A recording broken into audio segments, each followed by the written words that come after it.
Well, I'm Joli Weiner, and Robert Burns is one of the hosts, and Joe Patrick is one of the hosts.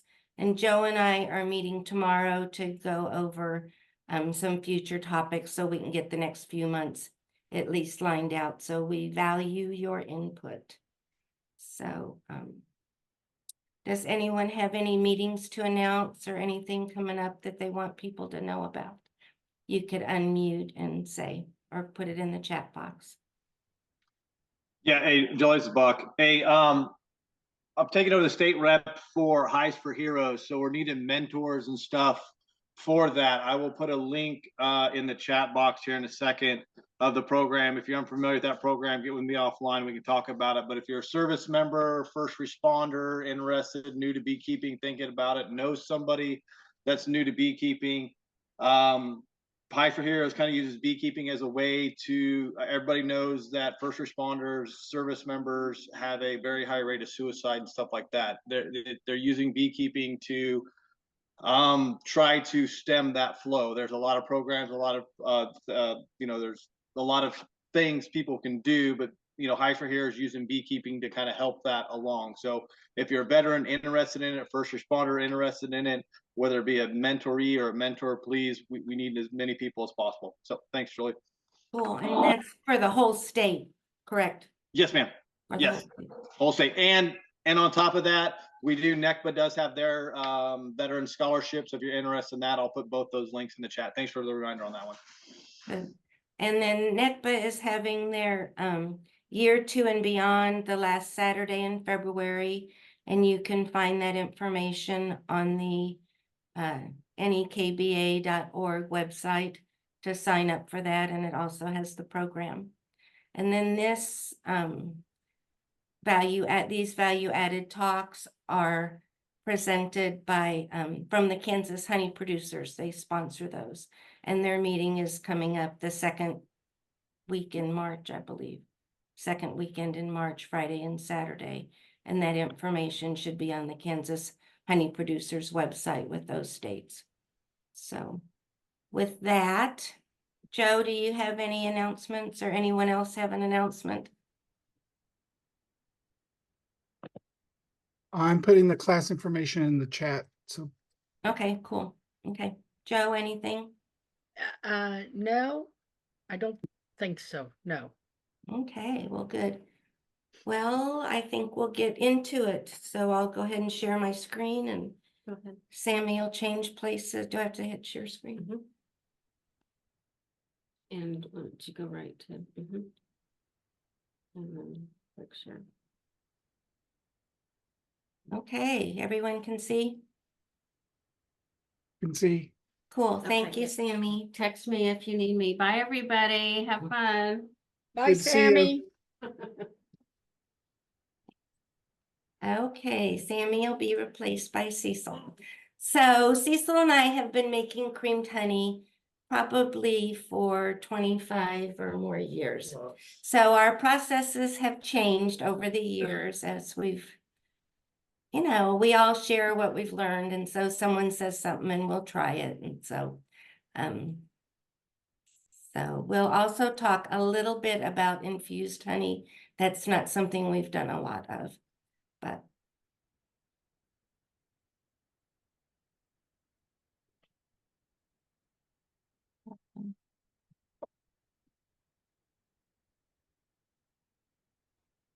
there.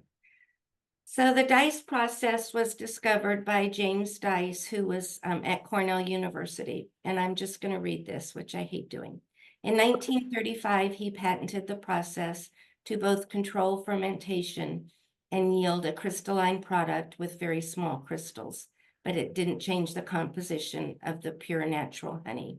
Taste tests demonstrated to Dice that granulated honey with crystals so small that they could not be detected on the tongue had the finest flavor.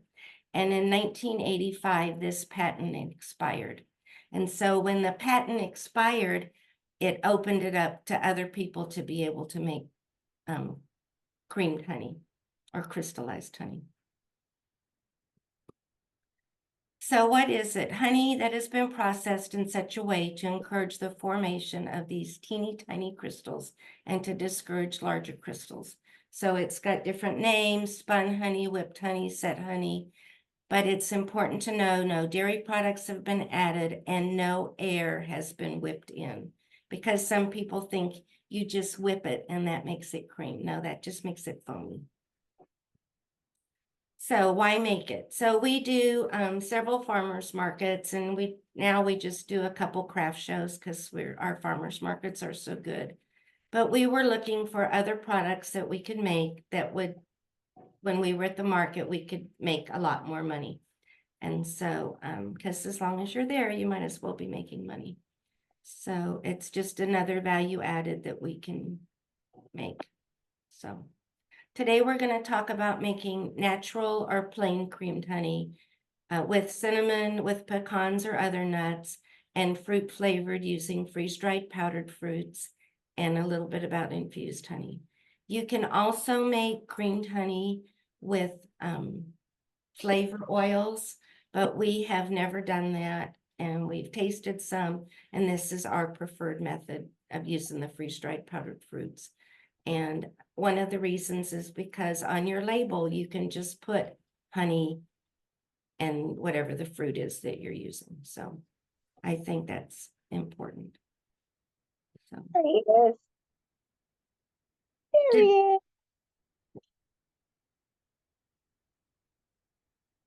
So the first thing you want to do is check the moisture of your honey. So having a refractometer is really important. You want your moisture to be about 17.5. So if we were in the Dakotas, and some of you might be, and your honey is typically around 15.5 or 16.5%, your product would be so firm that it would actually be solid and hard because there doesn't have much moisture in it. So and sometimes in the Northeast, our honey's pretty high, like 18% to 18.5. So you really want your moisture to be about that 17.5 for you to have the best product. So if your moisture is too high, your product may never get really firm, and it also gets a layer of liquid right on top of the honey, which looks awful. So if your moisture if your honey is too dry, you actually have to add water to your honey, which sounds crazy, to bring the moisture up. And so to bring the moisture up 1%, you would add 1 pound of honey to 100 pounds, or 8 ounces for 50 pounds.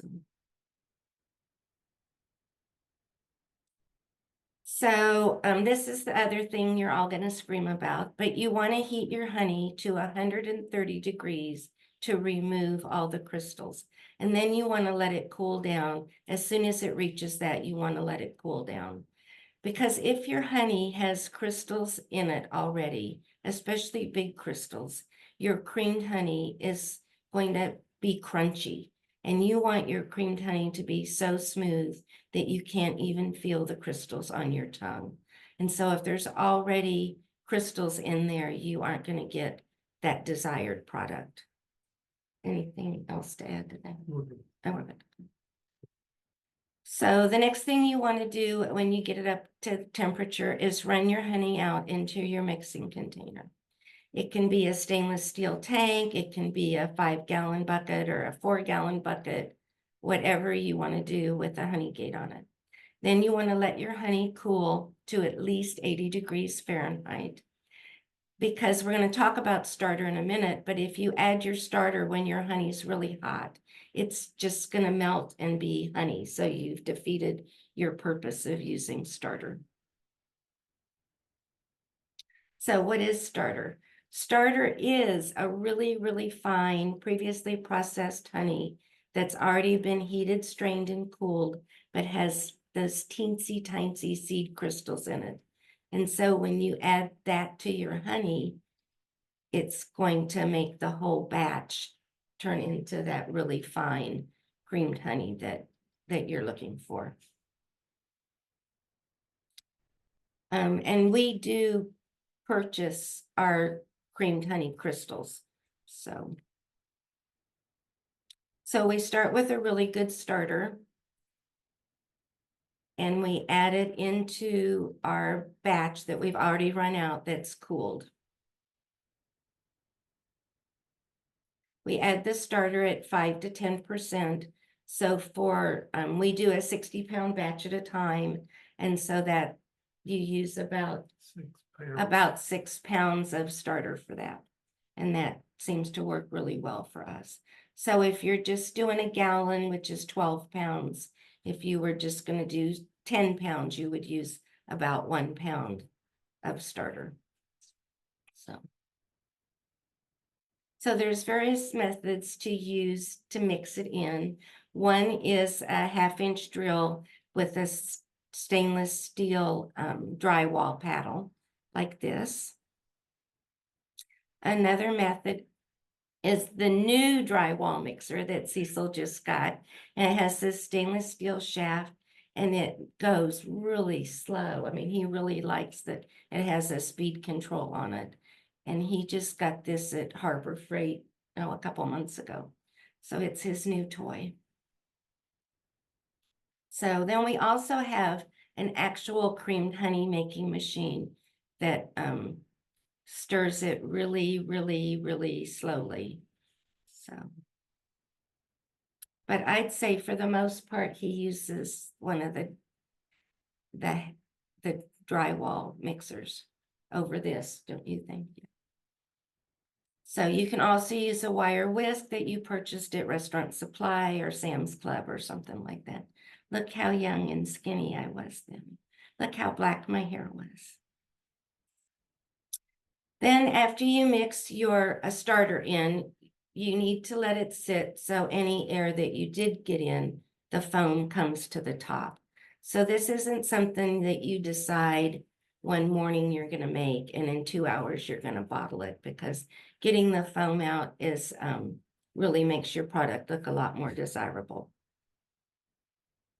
So to remove the foam, you can either use a pastry scraper or something like that, or you could put a piece of saran wrap down, pat it down, and lift the foam off like that, whatever works for you. At this point, you could add cinnamon or nuts. For 60 pounds, we use about 4 ounces or 1 cup of really good cinnamon. I've tried cinnamon like from Sam's Club or Restaurant Depot. We really like the taste of the good cinnamon from like Penzeys Spice or a good spice store. For pecan, we use 5 cups of pecan meal, and that's kind of a fine meal, like almost like a flour, and 10 cups of mini pecan pieces. And then Christy started making this maple pecan. We use 5 cups of pecan meal, 10 cups of pecan pieces, and 3 tablespoons of maple flavoring. And we usually use that Watkins. And it's like, isn't that like the 1 or 2 ounce jar? Yeah, it's It's like the 2 ounce jar that we use for a batch of 60 pounds.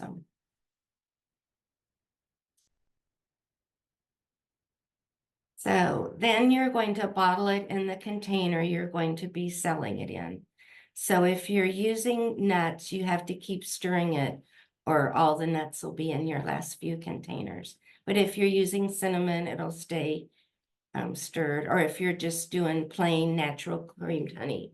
So you'll be able just to bottle it in those, whatever containers you're going to use right then. And then what you're going to do is put it in a temperature controlled refrigerator that works. And we have a temperature control on the side that Cecil's installed. That's a gadget that can control the temperature to between 55 and 57 degrees. And that's the optimum temperature that honey will crystallize at. So if you store your honey in the garage, it's going to crystallize. But you want to make sure that you have a even temperature so that your honey crystallizes at an even rate. So you can also use a wine cooler that has a built-in temperature control that you can control to that 57 degrees. So it usually takes about 5 to 7 days. We used to use these white containers. Now we've switched over. These are just kind of clear, a little bit opaque. And we really like those a little better. You can see the color better on the fruit ones. So you can just stack them in there and that works pretty well. You also want to make sure that your refrigerator is level so that you don't get a container that's crooked inside. That doesn't look very well. Are there any questions before we go on to flavored creamed honey? Jolie, I think there's some in the chat. Okay, I can't see them. Can you read them to me? Sure. Well, several of us want to know where you purchase your starter from. Okay, we get our starter from Miller Honey Company in Salt Lake City. And let me see, I think I've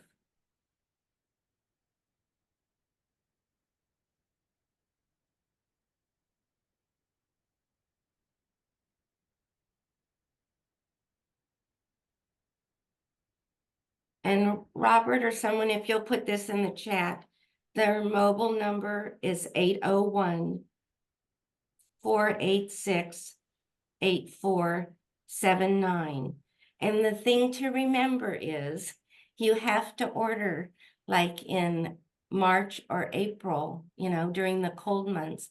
Otherwise, if we order it in July or August, because we forget and we need it for the fair, it could be sitting in a UPS truck or in any truck and get overheated, and what we would be paying for then would be very expensive liquid honey. So you have to remember to order it way ahead of time. And it's also sold in a 40-pound pail. Yeah, it's sold in a 40-pound pail. Now, when we first started, we used to go to the grocery store and get Barkman and Stoller and Sue B sell it. And so you could start that way if you're just making, a gallon or something like that, and you just need 1 pound, something like that. You could do that, but that works for us. So Jolie, someone wants to know if you've ever made your own starter. you can make your own starter. However, after you use your own starter a couple of times, since we don't have a good way to crush it and get a really fine crystal, your starter would eventually have large undesirable crystals that would translate into a product you would have with large undesirable crystals. So it's like when your honey crystallizes and it's crunchy sometimes, you don't want that. That's not what creamed honey is. One last question, Jolie. Can you repeat how much water to add to honey less than with a moisture content less than 17.5? Yes, Or go back to that I'll go back to slide? that slide, and someone, you can take a picture of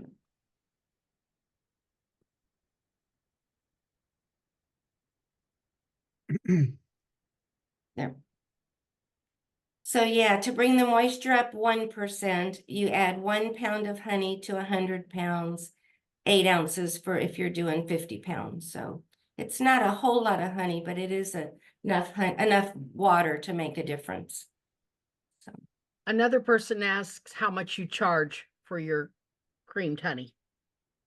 So we probably don't charge enough. We charge, this container is a 12-ounce container, and we last year charged $12 for 12 ounces, so $1 a pound. So some people charge that for their regular honey.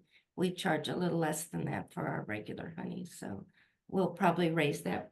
We always raise our prices in the spring when the farmer's market starts, so I know a lot of people charge a whole lot more, so, And I think that's all the questions for now. okay. In that case, I'm going to move on to, so now we're gonna talk about using freeze-dried powdered fruit. And the thing we like about this is you have all the natural color, all the natural flavor, no additives. And you're really using a natural product that you can put that on your label. So the first thing you want to do is, again, check your moisture. Heat your honey. Oh, we changed that to 130 to remove all crystals. I need to go back and remember to change this one. And then you want to run your honey out into your mixing container, just like we did before. And while it is still warm, you want to add your freeze-dried powdered fruit. And what we find works best is we use 1 pound of fruit for 5 gallons or 60 pounds of honey. And we use a sifter with the handle that turns. If you try to use the one with the handle that you squeeze and it has all those little strainers at the bottom, it kind of tends to clog it up. And I don't know. So we like the old fashioned one with the handle that turns, and it's just that little whippy thing that moves the freeze-dried powdered fruit through the strainer. So when it's all added, we set the honey and the fruit aside to cool to your 80 degrees. You let the foam rise to the top. Use your spatula or however you're going to get the foam off the top.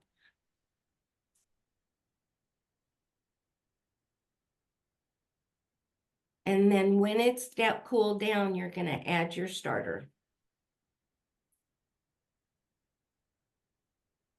When the starter is added in, you're going to set it aside so that the foam rises to the top one more time and you remove the foam one more time. So then you're going to bottle it in the container that you're going to be selling it in. And I'm going to explain here that if you don't do that step now and your product firms up in your bottling container, you kind of don't have a good way to get it out except with a big scoop or a spoon, and then it doesn't go into your jars well, or, whatever you're going to put it in. So bottling it, as soon as you can is a smart move. So yeah, you're going to pack it in whatever you're going to use. So these are 12-ounce containers that we've been using. It's pretty full to the top to get 12 ounces in. If you overfill a little bit, you kind of have a little mess. Christy for the Kansas State Fair this year used the same container, but they just put 11 ounces in it. So that's something to think about. So one thing about using a glass jar, and if you go to some of the gift shops and you look, sometimes you can see a little white on there that's, sometimes it's foam, but it's just the process of making creamed honey. Sometimes you get this kind of white, almost like a bloom like you get on a candle, and it can be undesirable looking. So that's why we've kind of gone to using these. It's kind of an opaque container. It's not quite clear, but it's not really completely opaque. So then you're going to put it in your refrigerator that's set at 57 degrees. And a few of our recipes for 5 gallons of fruit.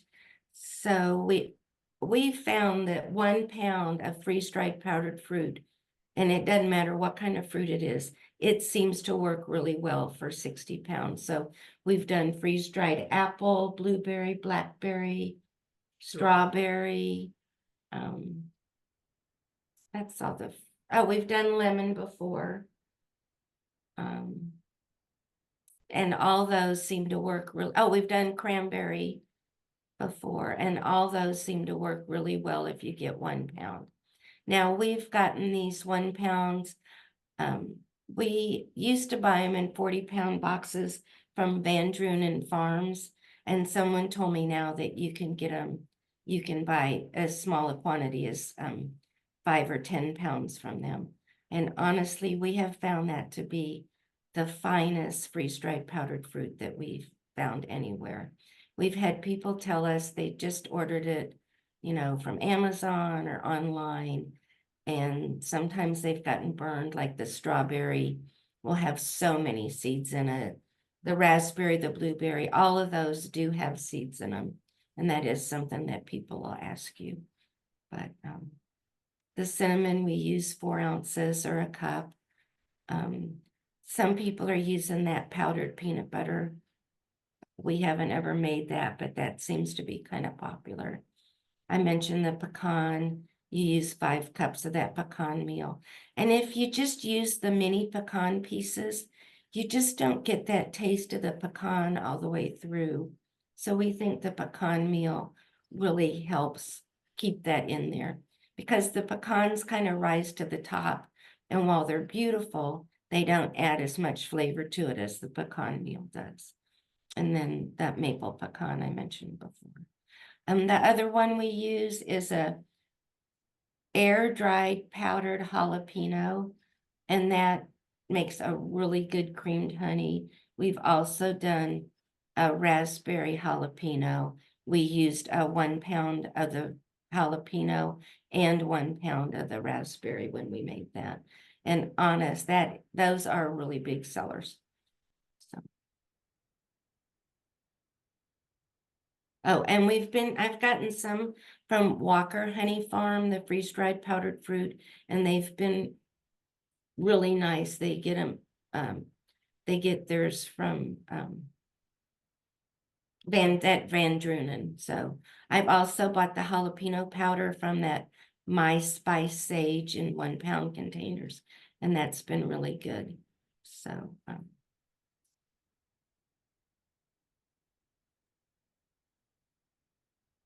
it always sells better if you can sample with a spoon.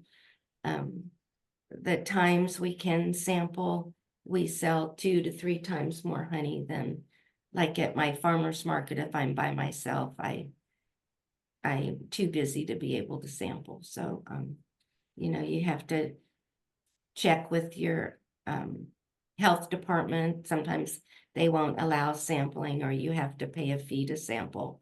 And so that's something you'll want to check on before you sample at any of your shows. We used to sample a lot before COVID, but I don't know. I guess I'd rather sell less honey than sometimes it gets kind of disgusting when you watch people when they're sampling. So. Okay, any questions on adding the fruit before we go on to infused honey? Joli, we had a flurry of questions there, real quick. Okay. Let's see. Someone is asking about honey butter, but perhaps that might be something we might save for the end.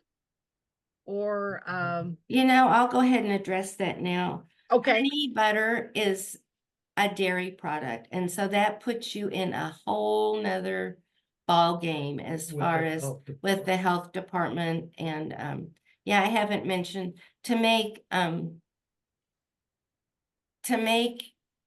any of the creamed honeys that have any added flavors in Kansas, you do have to make it in a certified kitchen. You can make the natural it falls under the cottage laws, but for the any of the flavored creamed honeys, anytime you add anything to your honey. So with honey, that's one level of what you have to do for the health department. But when you add a dairy product to it, that puts you in a whole nother ball game. And while I've made it for our own use, I've never made it to sell and would probably never make it to, that's not anything we're gonna do, so. Jolie, someone is, and you said this, but can you repeat, what is your favorite freeze-dried fruit source and which sells the best? Our favorite source is Van Drunen Farms. And I don't have their contact information on there, but you can Google it. And someone called me about a month ago and said they're now selling in smaller quantities. So we've made the apple cinnamon, that's one of our favorites. The just cinnamon is my absolute favorite. The maple pecan is one of the #1 bestsellers. Beside the natural and the maple pecan, I'd say are the best sellers. And I'd say of the fruits, We sell more blackberry. we sell more blackberry than we do any of the other fruits beside the apple cinnamon. Would you say that? Yeah. So if that, if you're just gonna make a few, those might be the ones you want to start with. So I get a lot of requests for lemon, and we've used like a freeze-dried lemon powder. And while I get a lot of requests for it, when I've had it, it didn't sell nearly as well as what I thought the number of requests were that we got for it. So, because a lot of people like to put lemon in their hot tea, and so. Have you used dehydrated fruit? If so, what is the ratio? Don't think dehydrated fruit. I think with just dehydrated fruit, you're not getting your moisture level low enough. And so you would have to be very, very careful with it not to get fermentation in that product, because you may raise the moisture content of the whole product up to that point. The other thing with freeze-dried powder, the freeze-dried, what did she ask? With the freeze-dried fruit, you would have these big pieces in there, and so your crystals would be larger too. You always want to, The dehydrated. the dehydrated fruit, you'd want to have really teensy tiny pieces. That's why this powdered fruit is so good. It doesn't make you have bigger crystals and stuff. So if you could powder your dehydrated fruit and dry it better, you might. I don't know. I don't know that you could try it and then report back.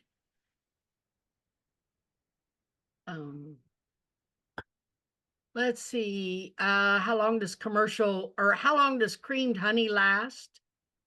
So because there's no milk products in it, it really has a shelf life kind of indefinite. As long as your moisture is below 18.5, it'll last a real, we've opened some,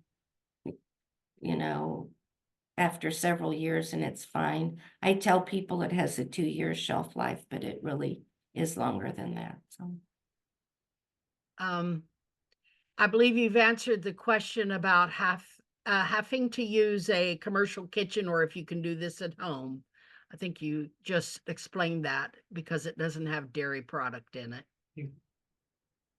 You can do well, and it's not just dairy product. When you add any kind of flavoring when you've added something to your honey to take it out of the natural state, then you need a commercial kitchen in Kansas, and honestly, I think in every state. So if it's just your regular honey or the natural creamed honey, you're okay. But if you're doing any of the flavors or even infusing your honey, I think you need to have a commercial kitchen, from what Adam said at our meeting in December. Isn't that right, Matthew? I'm gonna respectfully disagree. You are? Why? He did say, and I was texting Buck on the side after you said that, he did say that you can do creamed honeys under the cottage law as long as it's a powdered product, as long as you're not adding moisture. We can go back and review that, Kate, that meeting. Yeah. We both Yeah. recall that he said that was okay.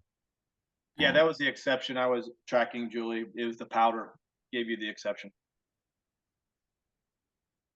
So we'll go back and Yeah, we'll we'll have to look at watch that. that, So we'll report next month. So yeah, now that's I think it's what Cecil said is very, very important though. The dehydrated is what you need to be careful about, mhm. because dehydrated does not mean there's no water in it. It just means there's less water. Less water. I Right. agree. And like you said, you could really get into a fermentation problem if you're not careful. So I think the freeze dried is critical. Mhm. The freeze-dried or like the jalapeno, we've always found air dried and it's kind of the same, but that works for the jalapeno. But anyway, okay. But we'll go back and we'll watch the Yeah. meeting with Adam and confirm. But I'm pretty positive that he said that creamed honeys with powders were okay. Okay. But- Okay. Okay, we'll move on to infused honey. We have not done a lot of infused honey. And infused honey is one of those things that once you start it, you have to keep up with it. And there's a Yiddish word, pot skiing, and it just seems like it just means a lot of moving stuff around. And so I'll go over that. So I've done lavender before. And anything I did that was infused, I did just in a gallon. So the lavender you need to use at least 1 ounce of food grade lavender. And you put that in, and I tried doing it in like a mesh bag, and the honey is so thick it didn't get through the mesh very well. So it's better just to put the lavender in and then strain it before you bottle it, is what we found. And then we use, Robert used to make a really good mead that was lemon, orange peel, and dried ginger root. And so we made a batch with those ingredients, a gallon, and oh man, it was really good. So that was really good. And then we've done vanilla. I like the Mexican vanilla beans best. Vanilla beans are so flippin' expensive, but we cut up 12 beans in a gallon and we were able to use the beans over about 3 times. So we've also done cinnamon. We've put 3 sticks in a jar or bear. And we have used garlic, and the cautionary tale with garlic is garlic has moisture in it. And so that's something you might make for yourself if you're doing a marinade or a salad dressing, but it's probably not something you want to sell because you're adding moisture to your honey. You can make your honey ferment. So what you do after you get your ingredients in your container with your honey is, so let me give you some other ideas. So you can add spices, lemon or orange peel, dried fruits or berries, mix or match any of those. All the heat peppers, habaneros, that hot honey is a big deal. So, but you just want to make sure that you're using everything is dried so that you're not adding moisture. Then what you're going to do is, I suggest putting it in a gallon pitcher with a lid. You want to set it in a place for 4 to 8 weeks, and then you're going to have to strain it so you don't have your fruit or whatever you put in there in it. You don't want to use fresh fruit or fresh herbs.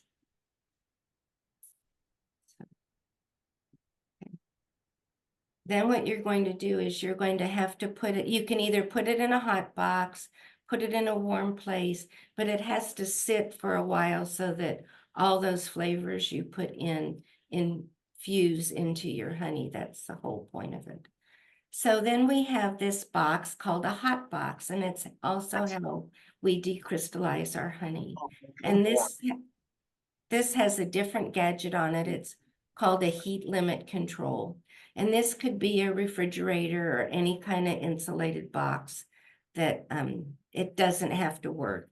It just needs to have a light at the bottom and a fan that kind of will circulate the heat around. So in this case, this is a refrigerator that doesn't work. So for Cecil to heat up a barrel at home, he has, these are insulated doors that he can roll a barrel into, and he's got these heat lamps, heat lights down below. And what did he set them on? About 120 or About 120 or so, he'll set them on just to get it to decrystallize. And it also has a little fan in there. And then it has this heat limit control that'll control the heat for what you set it on. So then for labeling, this is our label. And it's just apple cinnamon creamed honey. What are the ingredients? Honey, apples, and cinnamon. So you could put a caution on there to store at room temperature, or something like that. That is something that people do ask. So, and I have on there, best when kept at room temperature. And then you'll want to put your contact information and your weight on there.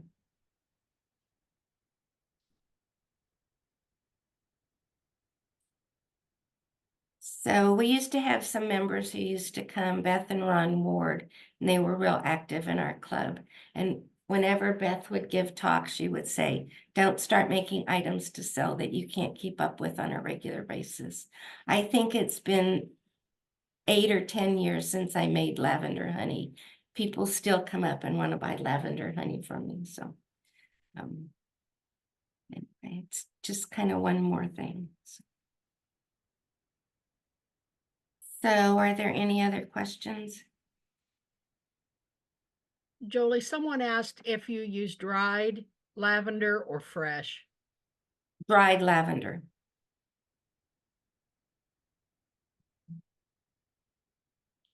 And for those attending, Cheryl was kind enough to put Van Drunen's Farms email contact information or their website, vandrunenfarms.com. Great. That's in the chat box. And that Walker Honey Farms is in Rogers, Texas. And they've been a really good source for like just buying a pound or two at a time. So.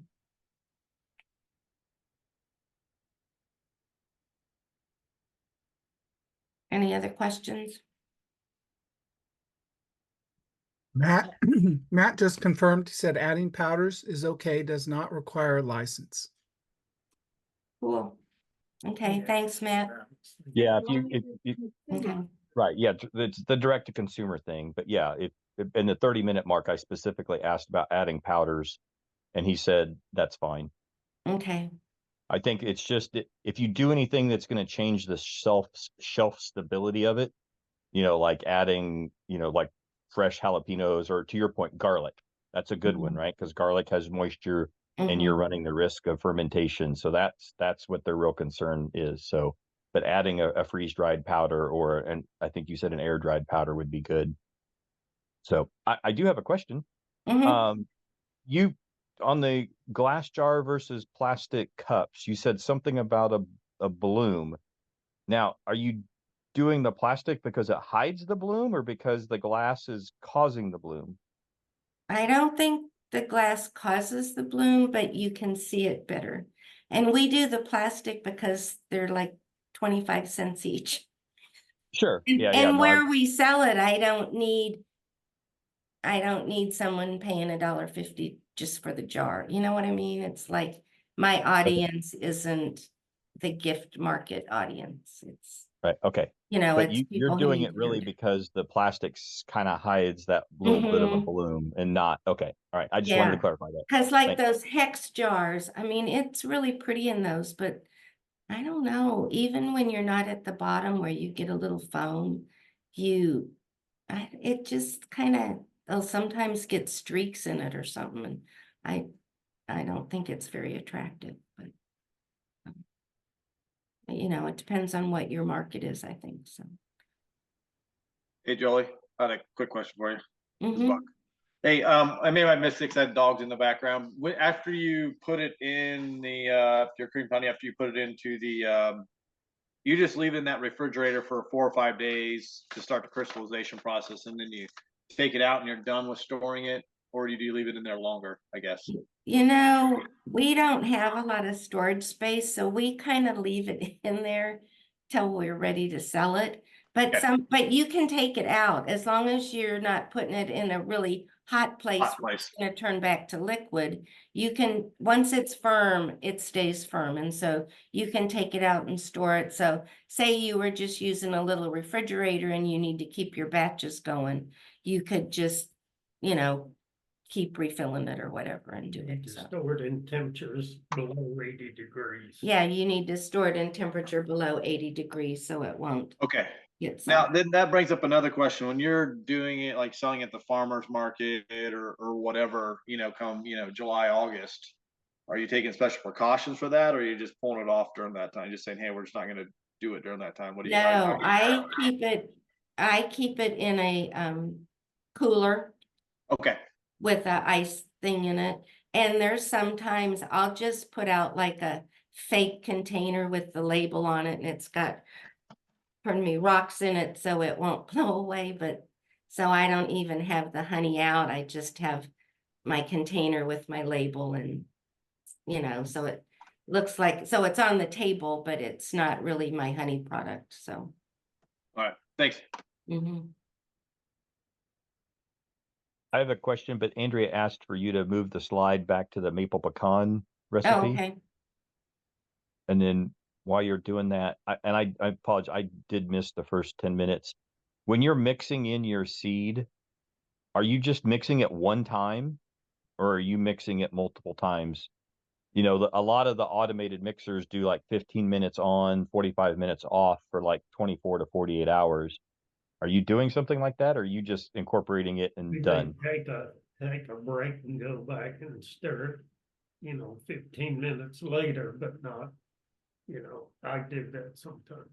Yeah, no. So did you miss, so we put the, yeah, so we have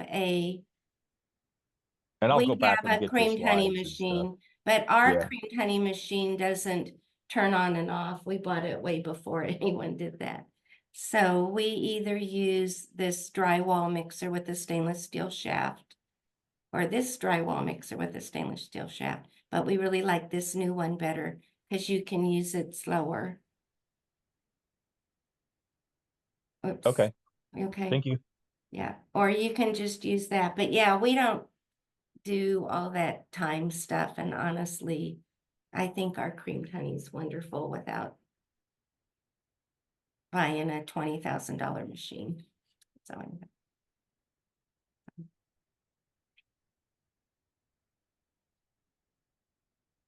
Any other questions?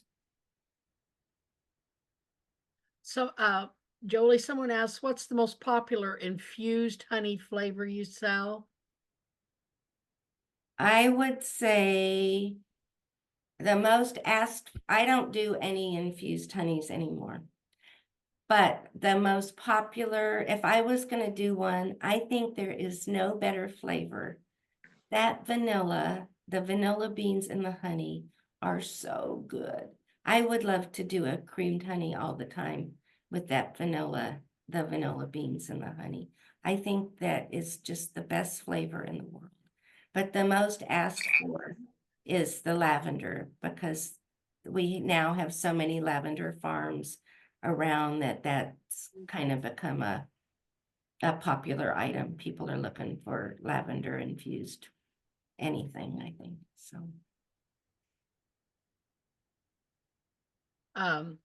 Again, we have someone asked where you got the starter for the creamed honey. That was Miller Honey Company, and I think someone put the phone number in the chat. I have never contacted them by email, so if you scroll up in the chat, it should be in there. Yeah, Robert posted that phone number.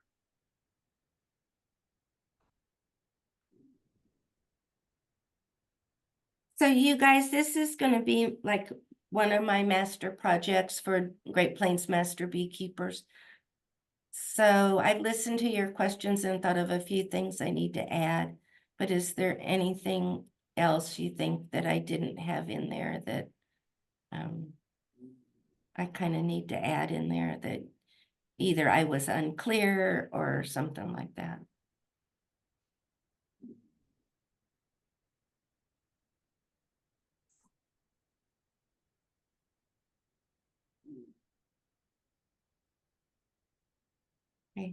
Joli, I might add just how people can use creamed honey. I get asked that all Oh, the that's a good, yeah. to the point where I've actually added a Mhm. sticker to all Oh. my labels that just give examples of ways to use it. Oh, that's a good idea. Yeah, I know in the fall people ask, and I always kind of have a spiel that I say about the creamed honey's really good on sweet potatoes or squash, you know, those fall things and grilled salmon and stuff. So yeah, that's a good thing to add in there. Thank you. Hey, and I'll just add to what you said about vanilla. My most popular creamed honey flavor is cinnamon with vanilla. Yeah, I think the one I love best is I just love the cinnamon better than any of them. But yeah, the vanilla, I it's kind of just one more thing to add, one more thing. But if I was going to add something, it would be that. So If you had to guess, and James, I'd even say this of you since you're chiming in here, what percentage of your honey, if you were to compare just your the honey sales, creamed honey versus raw of straight honey, does cream sell more than your straight?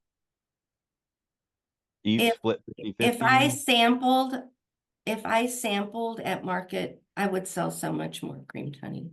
But since I don't, it's more like word of mouth or someone has had it somewhere else. You know what I mean? So that while I have a lot of regular customers for it, when you sample, you sell like just tons more of it. So Okay. James, would you agree? If we made creamed honey on a regular basis, I would totally agree with that. We don't though. We make it in batches and kind of put it out on Facebook Marketplace. It goes quick. It's a lot of work, so it's easier to sell the regular liquid honey. So, but I would say if we did it on a regular basis and showed up at more shows and stuff, it would totally be true. Okay. I mean, Matt, for you, I think it's worth doing a few, at least do a few. Yeah. Oh no, I A few definitely want to flavors, do yeah. it. And obviously it's the tasting that led me to buy 2 pounds of very high priced seed starter at Nobby Mhm.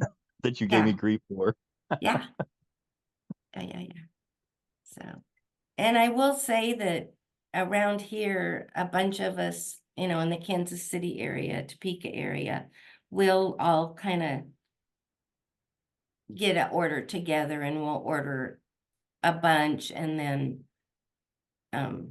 you know, everyone pays their part for it and we'll try and get it in March so that we have it through the summer and we're not trying to get it during the year. But yeah, when you can share shipping on shipping honey, that's a big deal. So.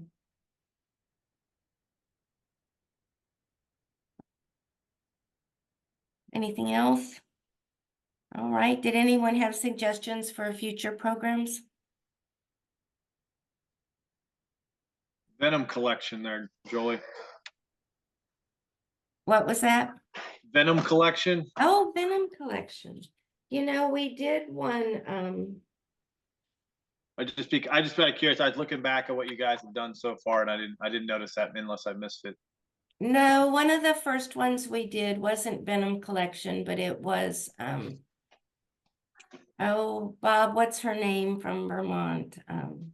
Rhea, Oh, yeah, Rhea Carlson. Rhea Carlson did one on apitherapy, you know, like having bees, people get bees from you for apitherapy.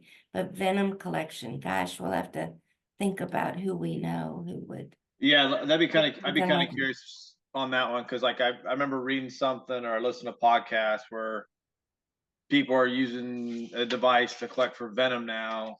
To medical researchers are using that, or as people are going in and doing their allergies and stuff like that. That's a way to control exactly how much Mm-hmm. venom is as a try to get people over their allergies and stuff like that. So I'd be kind of curious. That was one I was like, and maybe a Yeah, tough that one. might be, yeah. It'd be a tough one, but Mm-hmm. So you guys, you can text or email us anytime to, oh, yeah, so any other ideas?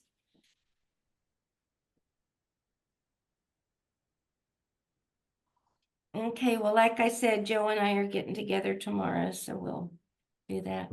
Mark your calendars for Saturday, June 1st for our NECBA Fun Day. It'll be in Lawrence at the fairgrounds.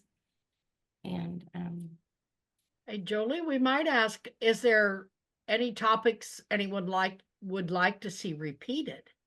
yeah, anything you guys would like to see repeated, that's good.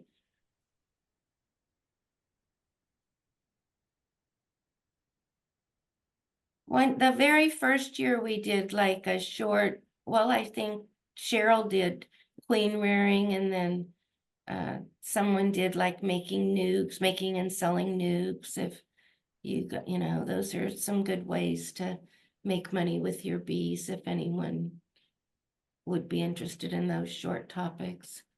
Buck has mentioned pollen collecting and processing, and someone else asks about beeswax products. Okay. Beeswax products like, yeah, we haven't done like, we talked about doing lotion bars, lip balms, and soaps. We haven't done cold processed soaps on this at all, ever. We'd like to do that. So beeswax products, is that what you mean? Like lip balm and lotion bars? Those kind of things? Is that what that person meant? That was Holly Drainer asked that question about beeswax products. Is that what you mean, Holly? Yes, that's okay. Okay, good, because it's been ages since we've done that, and we've never done soap. So I was thinking that's another thing I have to get ready before the end of February for my Master Beekeeper project, is those three things. So that would be good. So Sandra would like to see something about rendering wax. okay. And we've done that before, but that would be another good one to repeat, I think, don't you guys? So cool. James is inquiring about royal jelly collection. I don't know anyone that does that, and in the United States. I'd have to research it, but honestly, it is so labor intensive that it's usually done in China, where they have a lot of cheap labor. That's what I thought. It's all imported from China. Mm-hmm. And Sandra would also like to see something on queen rearing again. Okay. Great ideas. Yeah, really good. Thank you for the feedback. Yeah, this is good because Joe and I are gonna come up with a list for Sandra for tomorrow, so that would be really good. So Kathleen is asking about collecting and using propolis. mm-hmm.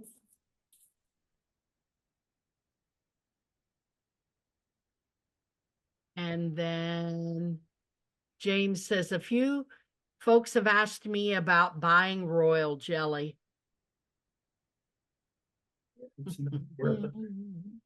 Yeah, the only place I know, and Matt, maybe I don't know if anyone at the expo did anything like that, but usually it's just at the health food store, and make sure it's been in a refrigerator because it breaks down really fast.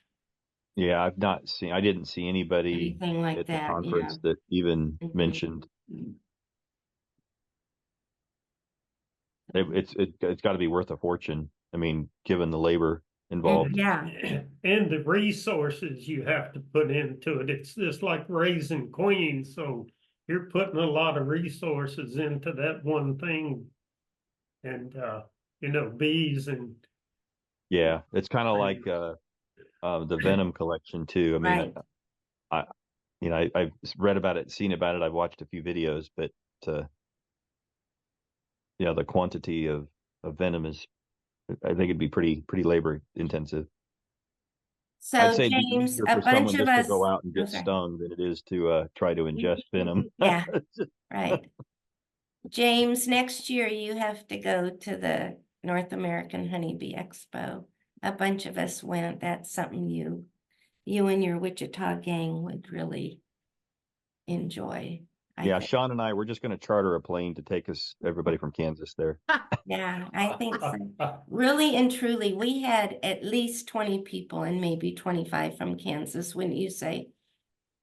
Yeah, there was somebody actually just from Wichita too. I just saw, I replied to a post on the Nabi. Yeah, there was quite a few that I bumped into, some people I'd never even met before. Mm-hmm. So I was happy to see that. I'm trying to think of the name of the company that, or the people that were from Wichita that were there. Probably know them. Matthew, somebody, anonymous person says that Noon, Noone, talked about that at the conference about Oh, royal I jelly. think they meant to say no one. Oh, gotcha. No. Gotcha. Oh. I think that's They had me faked out there. Mhm. Again, someone says ditto on hearing about propolis or medicinal uses from beekeeping products or making lip balms and creams. Okay. So I didn't say anything, and I meant to add this actually. So years ago, the Mother Earth News Fair had a booth in Kansas, and there was these people selling honey that was infused with all these different herbs, and they actually made all these claims on the labels. And one of them was like, this one is for prostate health, and this one is for depression, and this one is for eczema, or this one is, it was just like all over the board. And they were infusing these honeys with these herbs and then selling these with these, medical claims on these labels. And I just really want to caution you not to do that, that's not a very good practice. Susie suggests maybe an overview of honey expos. That's kind of not our theme, though, is it? It might be interesting at another venue. Mm-hmm. Yeah, Our that theme might is be something, Matt, that we do before our February or January meeting next week is, we have people in the club that went to the Federation meeting and, maybe they'll they went to both meetings and maybe they'll talk about the meetings, so. Matt. Who's Dan Young? You've got Sticky Oh, that was Business. I was just letting James know that was the people from Wichita that went to the Bee Expo in Oh, Louisville. Okay. I know Dan. He's a good guy. Yeah. So I also want to say I'm teaching a soap making class on Saturday, is that February 17th in Concordia. And I should have put that up there. I don't know if Jessica, I don't know if you're on here, if you want to unmute and tell about it, but you could contact me and I can get the information if you're near that area and want to come. We sold out the afternoon session, and so we added a morning session, so on that Saturday. I think it's Saturday the 18th because that's Cecil's birthday.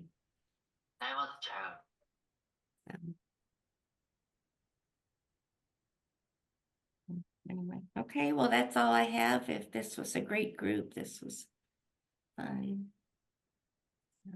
Yes, indeed. So we had a nice sized group today. That's good for the beginning of the year. So,